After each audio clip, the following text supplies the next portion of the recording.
नमस्कार दोस्तों, mission dream education के ऑनलाइन प्लेटफॉर्म पर मैं वीरेंद्र यादव आप सबका हार्दिक स्वागत और अभिनंदन करता हूं। दोस्तों, हम लोग एक सीरीज लेके चल रहे हैं और मैं इसी सीरीज को आगे कंटिन्यू करता हुआ आप लोगों को सवाल सॉल्व कराता हूं। एक बार आप लोग इस सवाल को देखेंगे, एक रीजनिंग का सवाल है। मैं मैथ्स और रीजनिंग दोनों फर्स्ट ग्रेड स्कूल लेक्चरर में जितने भी सवाल आते हैं मैं इनको कंटिन्यू दोस्तों यहाँ पर कर रहा हूँ, तो आप लोग समझें इनको। एक सीरीज आपको दे रखा है 60, 60, फिर दोस्तों 30 है, फिर उसके बाद है 20 और फिर है दोस्तों 15। ठीक है, अगले आपको दो पद और बताने, एक पद यहाँ आएगा और एक पद आपको यहाँ बताना है। तो एक्चुअल में अगर सीरीज को आप ध्यान से देखते हैं तो आपको एक रिलेशन समझ में आ रहा होगा कि ये जो नंबर है 60, इसका आधा लिखा हुआ है दोस्तों 30। फिर आप देख रहे हैं 20 कैसा है, तो देखें 30 का 2/3 किया हमने। देखो 3 से कितनी बार है, 10 बार, 10 दूनी 20 आएगा दोस्तों। उसके बाद आप लोगों का ये जो 20 आया है इसका आप लोग देखें, यहाँ एक बढ़ाएंगे 3, नीचे भी एक बढ़ाएंगे 4, 4 से कितनी बार है, 5 बार, और 5 थी 15 दोस्तों। फिर आप लोग क्या कर रहे हैं, 15 का कितना निकालेंगे, 3/4 यानी कि 4/5। तो जैसे आप सॉल्व करेंगे तो यहाँ आएगा दोस्तों 12। तो एक पद यहाँ तो क्या आ गया आपका 12। ठीक है, फिर 12 का आप लोग क्या करना है अभी, 5/6 दोस्तों। कितना निकालेंगे, 5/6। 6 से ये 2 बार कटेगा और 5 दूनी 10। तो हमारे जो पद आ रहे हैं नेक्स्ट वाले, वो एक तो 12 आ गया दोस्तों और एक आ गया 10। तो ऐसा ऑप्शन आपका कौन सा दे रखा है, डी ऑप्शन है। बहुत ही आसान सवाल है, रीजनिंग का सवाल था सीरीज का। इसका आधा हो रहा है, फिर आधे के बाद आप 2/3 कर रहे हैं, फिर 3/4, फिर 4/5, फिर 5/6, आगे ऐसे चलता रहेगा, 6/7, फिर 7/8, ऐसे सीरीज और आगे तक कंटिन्यू चलेगी दोस्तों। तो ये बहुत बेसिक सवाल था, आसान था। नेक्स्ट सवाल की तरफ रुक करेंगे हम लोग अब। देखो समीकरण लिखा है 2x + ky = 1, 3x - 5y = 7 के अद्वितीय हल। अद्वितीय हल का मतलब होता है दोस्तों यूनिक सॉल्यूशन, यानी कि सिंगल हल होगा आपका, ओनली केवल सिंगल सॉल्यूशन आपका होगा। यहाँ पर आवश्यक शर्त क्या है, मैंने आप लोगों को ये कंडीशन पिछली वीडियो में पढ़ाया था। जब अद्वितीय हल होता है तो हमारी कंडीशन होती है फर्स्ट कि a1/a2 नॉट इक्वल टू होता है दोस्तों b1/b2। जब इसका एक ही हल होता है या अद्वितीय हल जिसको हम लोग बोलते हैं, केवल और केवल एक हल होता है, एक हल होगा, उसकी ये कंडीशन होती है दोस्तों। और अगर इसके कोई हल नहीं है तो मैंने इसके लिए कंडीशन आपको पढ़ाई थी a1/a2 बराबर होना चाहिए b1/b2, बट दोस्तों नॉट इक्वल टू क्या होना चाहिए, c1/c2। इस केस में रेखाएं क्या हो जाती हैं, समांतर, यहां कहीं ना कहीं प्रच्छेद करती हैं इस बिंदु पर, तो इसका एक हल मिलेगा। और तीसरा मैंने ये कहा था कि जब बहुत सारे अनंत हल होते हैं तो a1/a2 बराबर होता है दोस्तों b1/b2 बराबर होता है c1/c2। यहां सवाल की हम लोग बात कर रहे हैं, a1 का मतलब होता है पहले समीकरण के x का गुणांक 2, और इधर क्या है, ये 3 है दोस्तों। दूसरा k, दूसरा दोस्तों क्या है यहां पर k, ठीक है, और y का गुणांक इस समीकरण का k, यहां पर क्या है -5। और मैंने आप लोगों को कहा कि जब अद्वितीय हल है तो a1/a2 नॉट इक्वल टू होना चाहिए दोस्तों b1/b2। यदि हम यहां से k की वैल्यू निकालते हैं तो यह आएगा -10/3, यानी कि सिर्फ k का मान -10/3 नहीं होना चाहिए। इसके अलावा यहां पर आपसे पूछ रहे हैं कि अद्वितीय हल होगा तो आवश्यक शर्त है, मतलब k का मान आपको बताना है। तो इसका देखो, जैसे आप k की वैल्यू -10/3 यूज करेंगे तो दोनों चीजें आ जाएंगी बराबर। यहां पर ये क्या आ जाएगा, बराबर। और जब बराबर होगा तो फिर आपको पता है कि यहां पर ये वाला कंडीशन लग जाएगा, कोई हल नहीं होगा। तो k का मान जो है वो नॉट इक्वल टू क्या आना चाहिए दोस्तों, k not equal to -10/3, k not equal to -10/3। ठीक है, तो इसके लिए k का मान -10/3 नहीं होना चाहिए। इसके अलावा k का कोई भी मान हो, यहां पर आपको क्या मिलेगा, यूनिक सॉल्यूशन मिलेगा। तो यहां आवश्यक जो शर्त है वो k नॉट इक्वल टू क्या होना चाहिए, -10/3। तो ये कंडीशंस आपको आनी चाहिए थी, क्योंकि आप लोगों को पता है अगर इसका यूनिक सॉल्यूशन या एक हल है तो a1/a2 not equal to b1/b2। यदि आप k की वैल्यू यहां ये रखेंगे तो ये वैल्यूज बराबर आ जाएंगी, और बराबर आते ही हम लोग कह सकते हैं कि यदि a1/a2 बराबर है b1/b2 तो ये समांतर होने की कंडीशन है, दो रेखाओं के पैरेलल होने की कंडीशन होती है। और जब दो रेखाएं समांतर होती हैं तो इनका हल जो होगा दोस्तों वो होता है 0। ठीक है, और अगर ये इस तरीके से है तो ये यहाँ पर इस कंडीशन में एक दूसरे को ओवरलैप करती हैं तो ये बहुत सारे बिंदुओं पर टच करती हैं, इसलिए इसके हलों की जो संख्या होती है यहाँ पर अनंत होते हैं, इनफाइनाइट सॉल्यूशन होते हैं।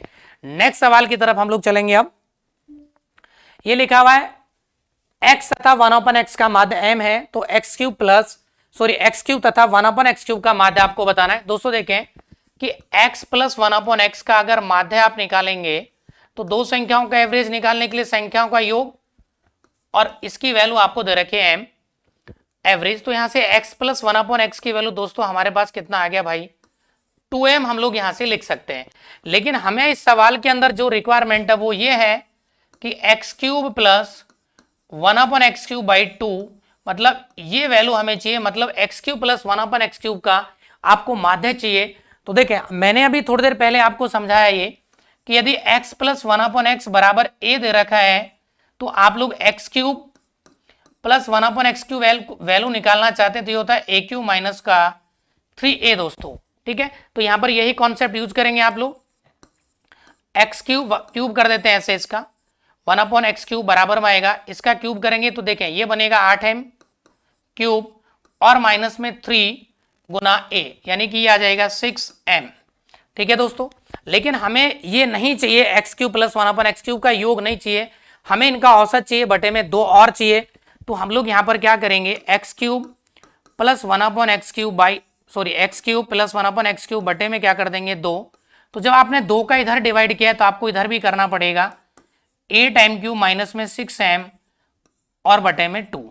जैसे आप 2 का भाग करेंगे तो ये बनेगा 4m क्यूब और माइनस का 3m दोस्तों। अब यहां से आप लोग क्या कर सकते हैं कि m हम लोग यहां से कॉमन लेते हैं तो ये बनेगा 4m स्क्वायर माइनस 3, जो कि आपका ऑप्शन कौन सा आ रहा है दोस्तों, डी ऑप्शन आ रहा है। तो ये बहुत आसान सवाल था, बेसिक सवाल था, आप लोग आराम से इसको कर सकते हैं, कोई दिक्कत आपको यहाँ पर नहीं आएगी दोस्तों। ठीक है, ये कॉन्सेप्ट आपको आना चाहिए था, यहाँ पर ये कॉन्सेप्ट आपको पता होना चाहिए कि x प्लस 1/x बराबर a दे रखा है तो x cube plus 1/x cube बराबर होता है इसका क्यूब माइनस में इसका 3 गुना, हम लोग इसका 3 गुना करके इसी में से हम लोग घटा देते हैं। ठीक है, तो यहां हमने इसको सॉल्व किया था, बहुत बेसिक सवाल था। नेक्स्ट सवाल की तरफ हम लोग चलेंगे।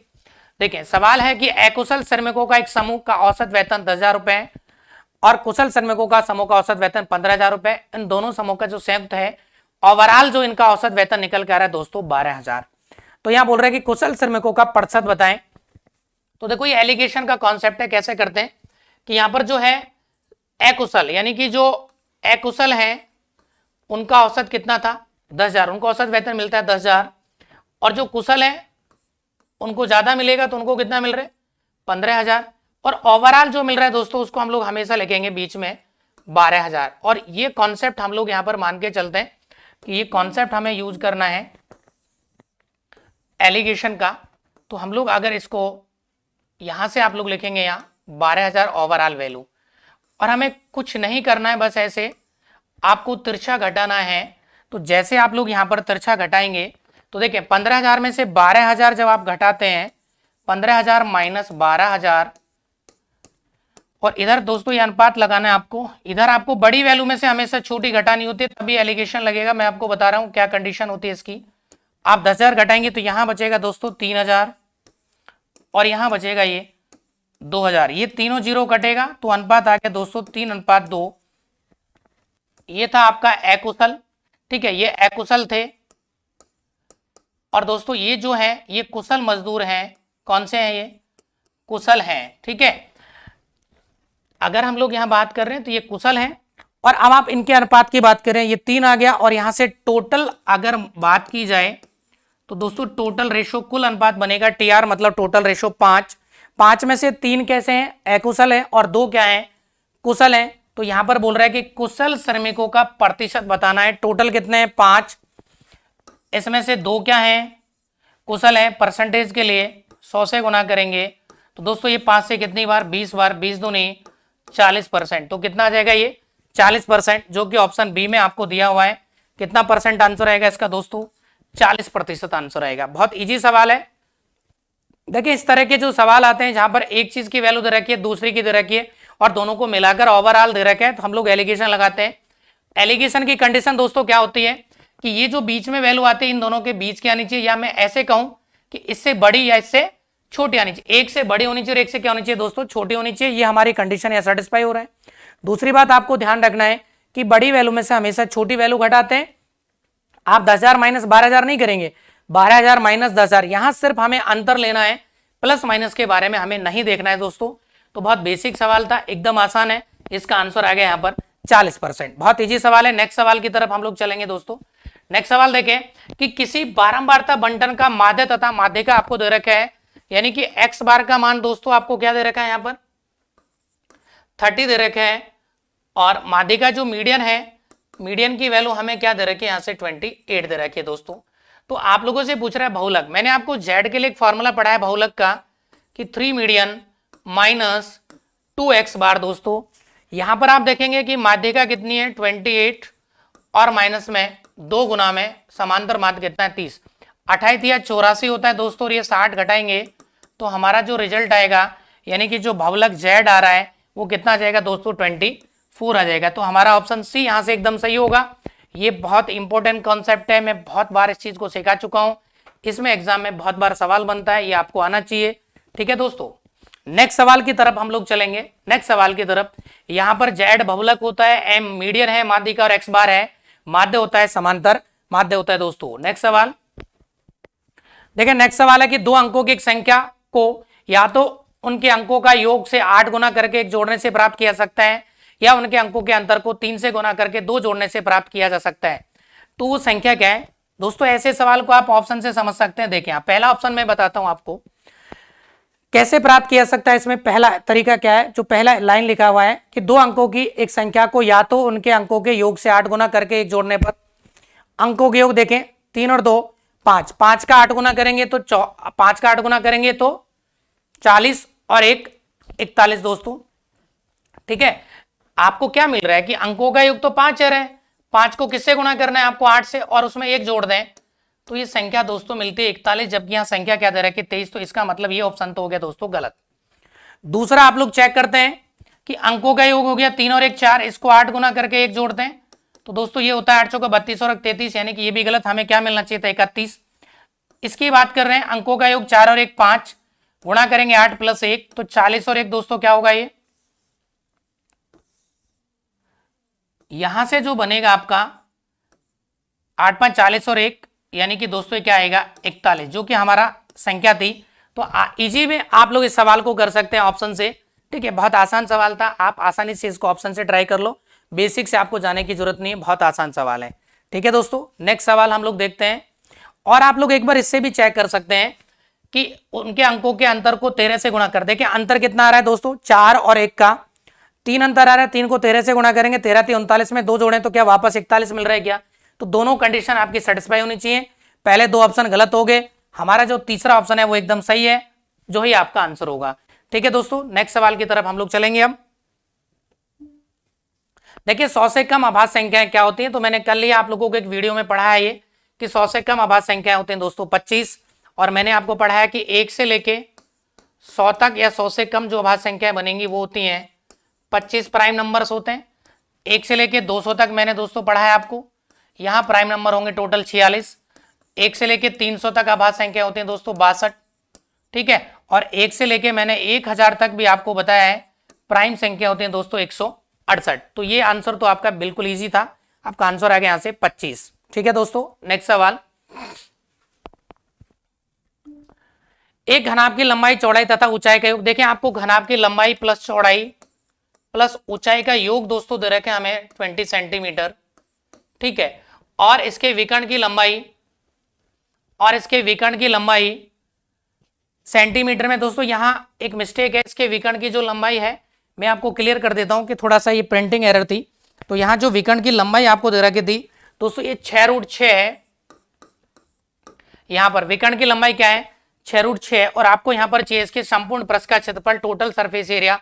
तो दोस्तों हम लोग जानते हैं कि जो विकर्ण होता है घनाभ का वो लंबाई का स्क्वायर प्लस चौड़ाई का स्क्वायर प्लस में ऊंचाई का स्क्वायर। इसकी वैल्यू जो है आपको विकर्ण की वैल्यू डी जो दे रखा है ये दे रखा है आपको 6√6। मैंने एक सवाल आपको कराया कि जब भी आपको घनाभ की लंबाई चौड़ाई ऊंचाई तीनों का योग दे रखे, इसके विकर्ण की लंबाई आपको पता है, तो इसका संपूर्ण पृष्ठ का क्षेत्रफल आपको कुछ नहीं करना है दोस्तों,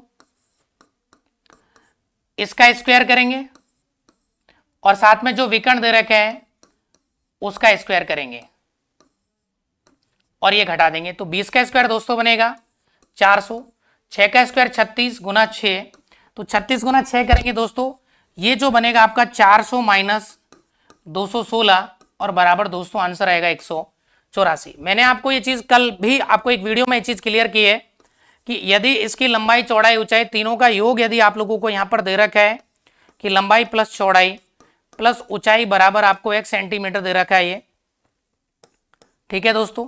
और इसके जो विकर्ण की जो लेंथ है वो यदि आपको y दे रखी है, तो हम लोगों को अगर इसका टोटल सरफेस एरिया निकालना है कभी भी, तो हम लोग कुछ नहीं करेंगे, इनके स्क्वायर का अंतर आपको निकालना है, लंबाई चौड़ाई ऊंचाई का वर्ग कर देंगे और इसके विकर्ण के वर्ग, और ये जो अंतर आएगा यहाँ से डायरेक्ट आपके पास क्या आएगा दोस्तों, टोटल सरफेस एरिया आएगा। तो ये बहुत आसान सवाल है, कई बार ऐसा सवाल एग्जाम में आया हुआ है। मैं दूसरी बार ये सवाल आपको क्लियर कर रहा हूं और इस बार भी एग्जाम में 100% ऐसा सवाल आपको मिलेगा कहीं ना कहीं दोस्तों। नेक्स्ट सवाल की तरफ हम लोग और रुक करेंगे। यहाँ पर देखिए दोस्तों, एक अर्धगोला है, एक बेलन है और एक शंकु के आधार बराबर और ऊंचाई भी बराबर है, तो इनके आयतनों का अनुपात बताएं। देखो यहाँ दोस्तों, इसका मतलब आधार का मतलब क्या है कि इनका बेस इक्वल है, और बेस इक्वल का मतलब दोस्तों यहाँ पर क्या है, मैं आपको बता देता हूं कि इनकी त्रिज्याएं क्या है, समान है, और साथ में ऊंचाई भी आप लोगों को बराबर दे रखी है।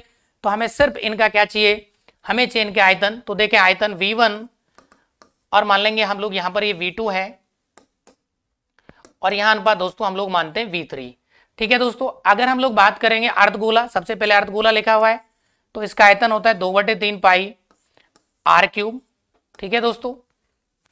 उसके बाद बेलन, बेलन का आयतन होगा पाई r² h, ठीक है दोस्तों। फिर उसके बाद दे रखे आप लोगों को एक शंकु, और शंकु का आयतन का फॉर्मूला होता है 1/3 पाई r² h दोस्तों। क्या होगा ये, पाई r² h।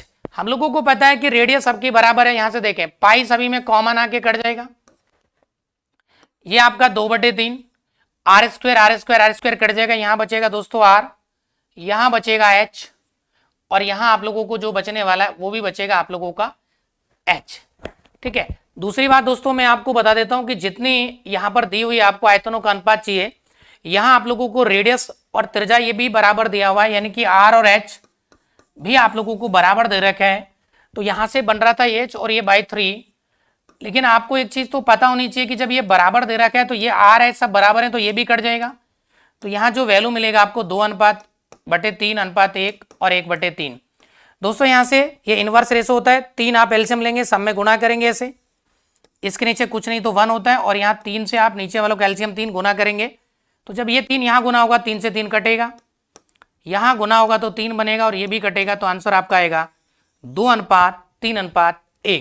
तो ऐसा आप लोग देखेंगे तो ये ऑप्शन में आ रहा है 2:3:1 दोस्तों। यहाँ पर रेडियस और हाइट दोनों ही समान है, इसलिए जहां पर भी देखें ये r³ है, तो ये h और r, तो ये भी r³ बनेगा, ये भी r³ बनेगा। तो आप डायरेक्ट भी यहाँ पर ऐसे काट सकते थे इनको, यहाँ 2/3, यहाँ 1/3, और यहाँ दोस्तों बनेगा 1। बाकी नीचे वालों का एलसीएम लेके हम लोग गुणा कर लेते हैं। ये रेशो आप लोग इस तरीके से सॉल्व करते हैं, जैसे देखें मान लो आपको यहाँ पर आता है 1/2, यहाँ पर आ गया 3/4, और दोस्तों ये आ गया आपका 4/2। तो नीचे वालों का एलसीएम कितना आ रहा है दोस्तों, 4 आ रहा है, 2 4 और इसका एलसीएम 4, तो आप यहाँ गुणा करेंगे, 2 से 4 2 बार कटेगा, यहाँ 2 आ जाएगा, ये 4 से 4 पूरा कटेगा, यहाँ 3 आ जाएगा, फिर यहाँ 2 से 2 बार कटेगा ये, और आप यहाँ गुणा करेंगे तो ये क्या आ जाएगा 8, मतलब इनका रेशो आएगा 2:3:8। आप इस तरीके से इनवर्स रेशो को सॉल्व करते हैं दोस्तों, बहुत आसान कॉन्सेप्ट होता है। और जब मैं आपको रेशो पढ़ाऊंगा तो और भी कॉन्सेप्ट यहाँ पर सिखाऊंगा कि कई सारे तरीके से आप इसको सॉल्व कर सकते हैं, ठीक है दोस्तों। आगे चलते हैं हम लोग।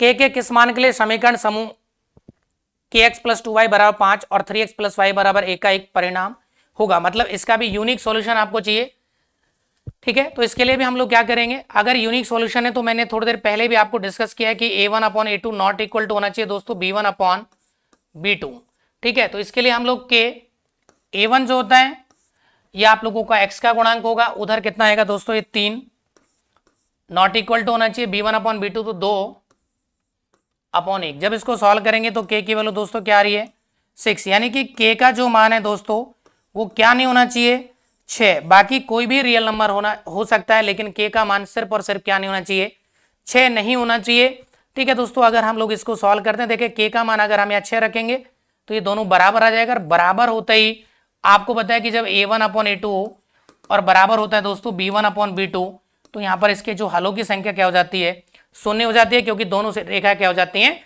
समांतर हो जाती हैं। तो यहाँ पर जो आंसर रहेगा इनमें से कोई नहीं। यहाँ पर k का मान 6 नहीं होना चाहिए, इसके अलावा k का मान कुछ भी हो सकता है दोस्तों। तो ये कंडीशन होती है जब कोई हल नहीं, एक हल होता है तो उसके लिए ये कंडीशन होती है। जब आप लोगों के कोई भी हल नहीं होता है तो उसके लिए ये कंडीशन होती है। और जब आप लोगों को पता है आगे और यहाँ पर होता है नॉट इक्वल टू होता है ये C1/C2, लेकिन इसकी ज़्यादा हमें जरूरत नहीं पड़ती है। और जब आपके अनंत हल होते हैं तो A1/A2 बराबर B1/B2 बराबर क्या होता है दोस्तों, C1/C2। नेक्स्ट सवाल की तरफ हम लोग चलेंगे।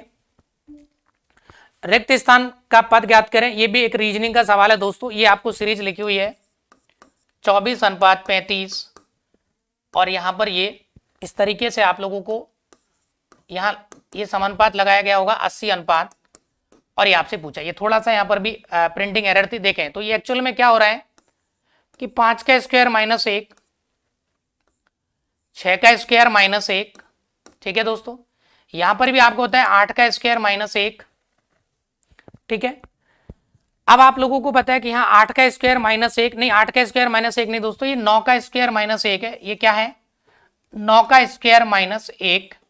तो अगला 9 से देखिए, 5 से अगला नंबर 6 था, 9 से अगला नंबर कौन होगा, 10, और 10 का स्क्वायर माइनस 1, तो 10 का स्क्वायर कितना होता है, 100।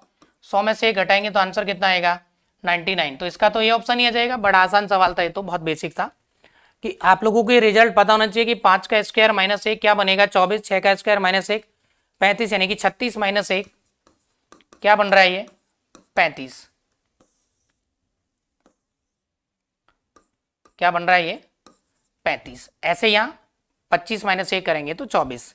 तो ये आसान सवाल था। नेक्स्ट सवाल की तरफ हम लोग और चलेंगे। देखें आपको एक सवाल दे रखा है, भी रीजनिंग का है कि 7 गुणा 3 भाग 8, 7 गुणा 3 भाग 8, और दोस्तों इसका मान आपको दे रखा है 80। तो हमसे वैल्यू पूछा है कि 8 भाग 2 गुणा 9, कि इसका मान क्या आएगा। देखिए आप लोग थोड़ा सा आपको यहां पर सोचना पड़ेगा कि एक्चुअल में ये 80 कैसे आ रहा है, ठीक है दोस्तों। देखें अगर ये गुणा को हम प्लस कर दें तो 7 और 3 10, और भाग को गुणा कर दें तो 7 और 3 10 गुणा 8 क्या 80 आ रहा है क्या। तो आप यहां पर समझ पाए होंगे कि जो ये गुणा है इसको दोस्तों हमने क्या किया है, प्लस। इसको हमने क्या किया, यहां पर गुणा को प्लस किया है, और ये जो भाग है इसको हमने क्या किया, यहां पर इसको हमने किया है गुणा, ठीक है। भाग को हमने क्या किया, यहां पर गुणा किया है। तो यहां पर देखें 8 गुणा 2, और गुणा को हमने क्या किया था, प्लस। गुणा को हमने क्या किया है, प्लस। तो यहां पर प्लस क्या कर देंगे, 9। तो 8 दूनी 16, 16 प्लस 9 करेंगे तो आंसर आएगा दोस्तों 25। तो ऐसा ऑप्शन किस में आ रहा है दोस्तों, बी में आ रहा है। हमारा आंसर कितना आ रहा है, इसका 25 आ रहा है। नेक्स्ट सवाल की तरफ और हम लोग अगर रुक करेंगे तो देखें आप लोग, ये एक सीरीज दे रखा है, भी रीजनिंग का सवाल है। यहां पर देखें A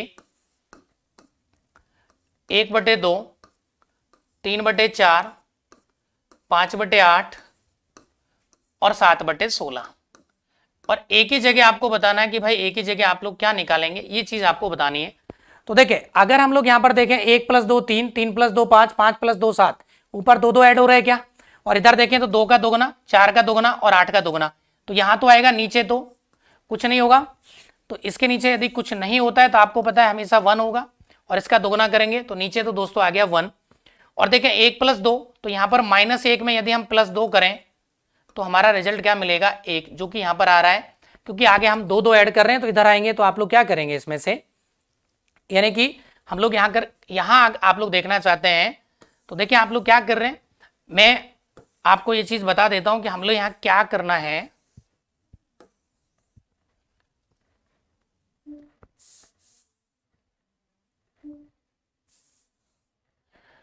देखिए नीचे जो आप लोगों का ये सवाल बन रहा था, देखें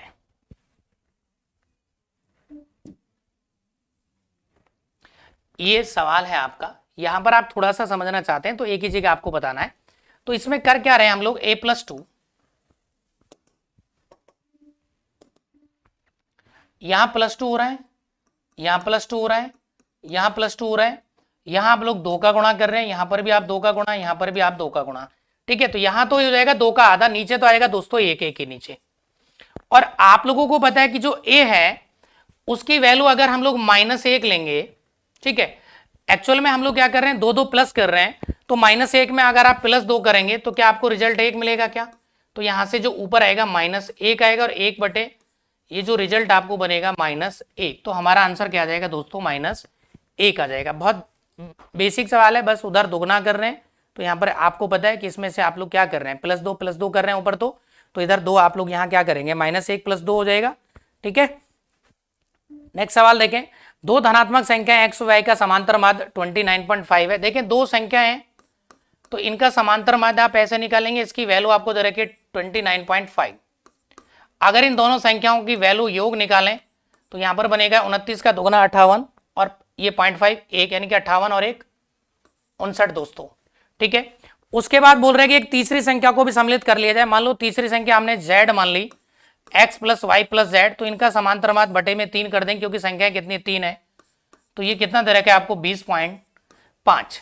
अगर हम 3 से गुना करेंगे दोस्तों तो x + y + z की वैल्यू क्या आप लोगों को पता है कितनी आएगी, 20 या 60 और 5 या 15, यानी कि 0.5 गुना 3 करेंगे तो 1.5, 60 और 1.5 बनेगा ये 61.5। अब हमें क्या बोला है, तो तीसरी संख्या यानी कि हमें z का मान बताना है, x + y का मान यहाँ 59 रख सकते हैं आप लोग, प्लस में z बराबर 61.5 आएगा, तो z की वैल्यू दोस्तों 61.5 माइनस में 59 बराबर आएगा ये 2.5। कितना आएगा दोस्तों, ये 2.5, जो कि ऑप्शन ए में आप लोगों को दिया हुआ है। तो ये बहुत आसान सवाल था, 2.5 इसका आंसर आ जाएगा। अगर हम नेक्स्ट सवाल की तरफ और रुक करते हैं तो और देखते हैं दोस्तों, ये तो बिल्कुल आसान सवाल था कि दो संख्याओं का औसत दे रखे तो इनका योग करेंगे, तो आप इसका डबल कर देते हैं, 3 संख्याओं के लिए 3 गुना करेंगे, सॉल्व करेंगे, वैल्यू x + y की यहाँ रखेंगे और आपका आंसर आ जाएगा। नेक्स्ट सवाल दोस्तों, नेक्स्ट सवाल जो है कि एक परीक्षा में आप ध्यान से समझेंगे इस सवाल को भी, एक परीक्षा में 10 छात्रों के निम्न प्राप्तांकों का माध्यिका आपको बतानी क्या है। देखो माध्यिका निकालने के लिए सबसे पहले हम लोग क्या करते हैं, कोई भी जो डेटा दे रखा है उसको आरोही या अवरोही क्रम में हम लोग लिखेंगे। किस में लिखेंगे, आरोही या अवरोही क्रम में। तो हम लोगों को पता है कि रैंडमली डेटा लिखा हुआ है, इसको आरोही क्रम में लिखेंगे। तो सबसे पहले आप 11 लिखें, छोटा नंबर, फिर आप दोस्तों क्या लिखेंगे, 11 के बाद क्या है 12, उसके बाद दोस्तों क्या है यहाँ पर 14। देखिए हमने 11 लिख लिया है, फिर हमने 12 लिख लिया और इसके बाद 14 हमने लिखा।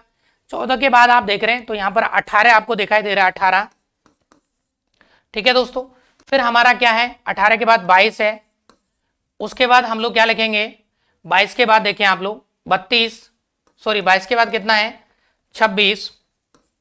26 के बाद अगर आप लोग देख रहे हैं तो हम लोग यहाँ पर लिखेंगे 30।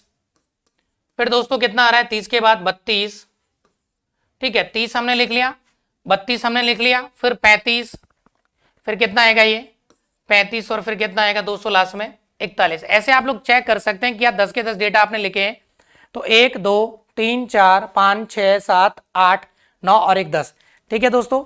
ये आप लोगों का जो बन रहा है वो 10 डेटा आपके पास आ गया। अब हमें क्या चाहिए, इनकी मीडियन चाहिए, माध्यिका हमें यहां पर चाहिए दोस्तों, माध्यिका या मीडियन, ये आपको कैलकुलेट करनी है। माध्यिका निकालने के लिए सबसे पहले इनको आरोही या अवरोही क्रम में हम लोग लिखते हैं और इनके जो बीचों बीच में जो पद आता है वो क्या होता है, इनकी माध्यिका होती है। तो हम लोगों को पता है कि टोटल पद दोस्तों ये है 10, तो आप 4 इधर से हटा देंगे और 4 इधर से हटाएंगे, तो देखें ये 4, 1 2 3 और 4, ये 4 इधर से हटाओ, 2 यहां से हटा दिया, 2 यहां से हटा दिया।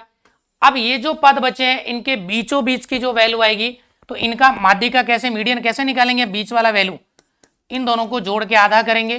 तो देखें ये 22 का आधा 11 और 13, 26 का आधा 13, तो इनकी जो माध्यिका बनेगी वो आपको होता है 11 प्लस में 13 और बराबर दोस्तों कितनी आएगी 24। तो ये आपका आंसर है 24।